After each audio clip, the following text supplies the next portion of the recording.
나를 욕했다, 나를 때렸다, 나를 이겼다, 내 것을 뺏어갔다. 이러한 생각에 매달려 있는 사람에게 원한은 결코 가라앉지 않습니다. 나를 욕했다, 나를 때렸다, 나를 이겼다, 내 것을 뺏어갔다. 이러한 생각을 버린 사람에게만 비로소 원한은 가라앉습니다. 이 세상에서 원한에 의해서는 결코 풀리지 않습니다.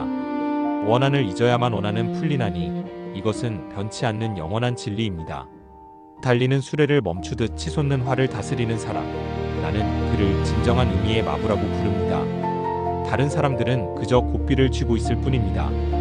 오늘 하루는 어떠셨습니까? 혹시 마음 한구석에 여전히 풀리지 않은 응어리가 남아있지는 않으신가요?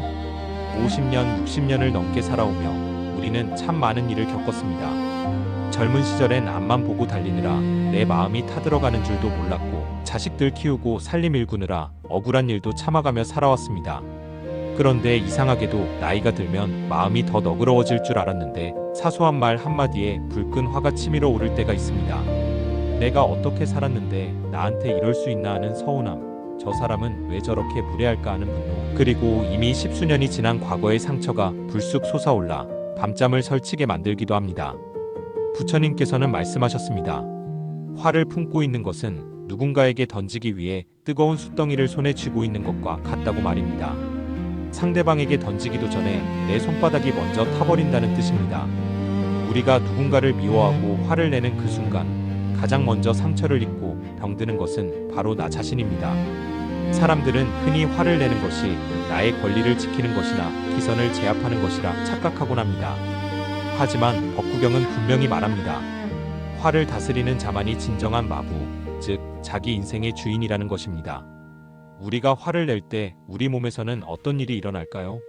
심장이 가쁘게 뛰고 혈압이 오르며 소화가 안 되고 머리가 지끈거립니다. 50대 이후에 우리에게 화는 단순한 감정이 아닙니다. 그것은 치명적인 독약과 같습니다. 한번 생각해 보십시오. 내가 화를 낸다고 해서 상대방이 정말로 반성하고 바뀝니까? 대개의 경우 상대는 더 큰 화로 맞서거나 겉으로만 수긍할 뿐 뒤돌아서면 우리를 비난합니다. 결국 화는 문제를 해결하는 것이 아니라 불난집에 부채질하는 꼴이 됩니다. 원한은 원한으로 풀리지 않는다는 구절을 다시 떠올려 봅니다. 미움은 오직 미움을 내려놓음으로써만 사라집니다. 이것은 패배자의 변명이 아닙니다. 내 소중한 남은 인생을 타인의 허물 때문에 망치지 않겠다는 가장 강력한 자기 방어이자 지혜입니다.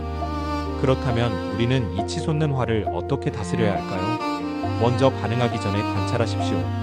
누군가 나를 비난하거나 무례하게 굴 때 즉각적으로 말을 내뱉지 마십시오. 화가 머리 끝까지 치밀어 오를 때, 지금 내 마음속에 커다란 불덩이가 생겼구나 라고 그저 바라보는 것입니다. 3초만 숨을 깊게 들이마시고 내쉬어 보십시오. 법구경에서 말하는 달리는 수레를 멈추는 힘은 바로 이 찰나의 멈춤에서 시작됩니다. 다음으로 자녀와 주변 사람들에 대한 기대를 내려놓으십시오. 노년의 화는 상당 부분 서운함에서 옵니다. 내가 저를 어떻게 키웠는데, 내가 예전에 저 사람에게 어떻게 해줬는데 하는 보상 심리가 화의 불씨가 됩니다. 하지만 자식도, 친구도, 배우자도 내 마음대로 움직일 수 있는 존재가 아닙니다. 그들은 그들의 인생을 사는 독립된 인격체임을 인정할 때 비로소 내 마음의 평화가 찾아옵니다. 마지막으로 나 자신을 용서하십시오. 어쩌면 우리가 가장 많이 화를 내는 대상은 거울 속의 나 자신일지도 모릅니다.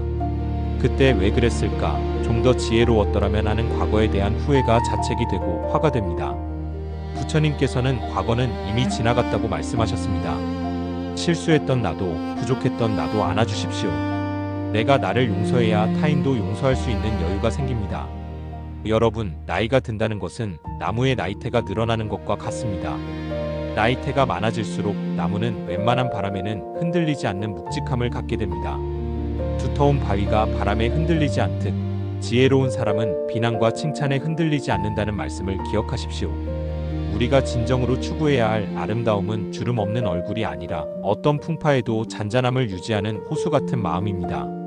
누가 나를 욕해도 저 사람의 마음이 지금 괴롭구나라고 연민의 눈으로 바라볼 수 있다면, 누가 나를 칭찬해도 그저 스쳐 지나가는 바람이구나라고 덤덤할 수 있다면 우리는 이미 법구경이 말하는 성자의 길을 걷고 있는 것입니다. 인생의 후반전은 채우는 시간이 아니라 비우는 시간입니다. 창고에 쌓인 물건을 비우듯 마음속에 쌓인 해묵은 감정들을 하나씩 꺼내어 바람에 날려보내십시오. 억울했던 일들, 나를 힘들게 했던 사람들, 그 모든 기억이 사실은 구름처럼 실체가 없는 것임을 깨달아야 합니다. 구름이 걷히면 그 뒤에 늘 존재하던 푸른 하늘이 드러나듯이 화를 걷어내면 우리 본래의 맑은 성품이 드러납니다. 오늘 밤 잠자리에 들기 전 가슴에 손을 얹고 스스로에게 말해주십시오. 그동안 참 고생 많았다. 이제는 그 뜨거운 숫덩이를 내려놓고 편히 쉬어라. 미움과 원한이라는 무거운 짐을 내려놓을 때 비로소 우리 영혼은 깃털처럼 가벼워집니다.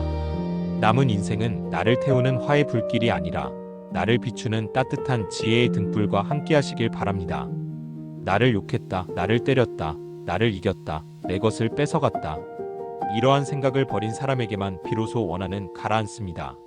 이 세상에서 원한에 의해서는 결코 풀리지 않습니다. 원한을 잊어야만 원한은 풀리나니 이것은 변치 않는 영원한 진리입니다. 나를 비난하는 사람 앞에서도 나를 칭찬하는 사람 앞에서도 흔들리지 않는 바위처럼 고요하십시오. 마음의 평화가 곧 당신의 가장 큰 재산입니다. 오늘 함께 나눈 법구경의 지혜가 여러분의 마음속에 작은 평화의 씨앗이 되었기를 소망합니다. 이 영상이 마음의 위로가 되셨다면 구독과 좋아요, 알림 설정으로 마음 공부의 여정을 함께 해주십시오.